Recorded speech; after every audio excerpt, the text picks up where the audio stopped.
Welcome to another great episode of American Rifleman Television. In October of 1918, about 600 Americans from the 77th Division advanced unsupported into the Meuse-Argonne.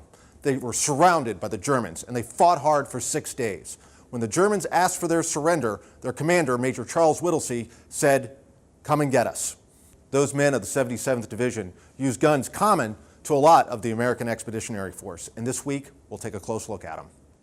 For this week's Rifleman Review, we'll test the latest pistol from Beretta, and that's the APX. This week for I Have This Old Gun, we'll look at the Colt Detective Special, probably the gun that gave us the term snub nose. But right now, let's look at the story and the guns of the Lost Battalion.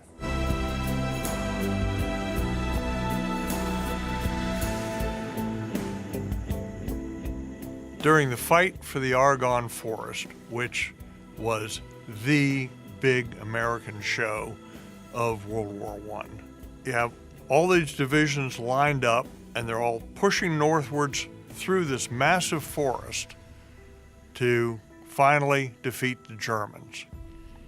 We're out of the trenches now. We're going from trenches into open warfare, which is what Pershing had really envisioned for the American Army. This is what we were best at.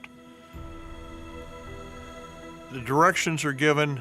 Don't worry about keeping up with the guys on your flank. Just push forward.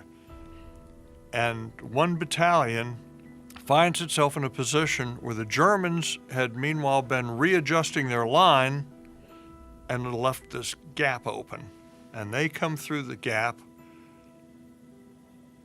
and get to a ravine up from Charlevoix Mills, and then the Germans realize what's happened and they close in behind them.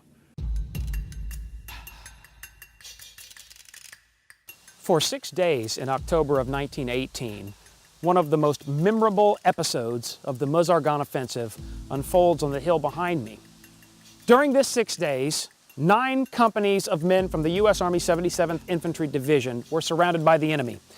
They were from 6 companies of the 308th Infantry Regiment, 1 company of the 307th Infantry, and then 2 companies of the 306th Machine Gun Battalion, a force comprising 554 men. For 6 days, these 554 men from the 77th Division, they were referred to as the Lost Battalion, and that's a name that has stuck. The Lost Battalion on this hilltop suffered through savage combat with the Germans.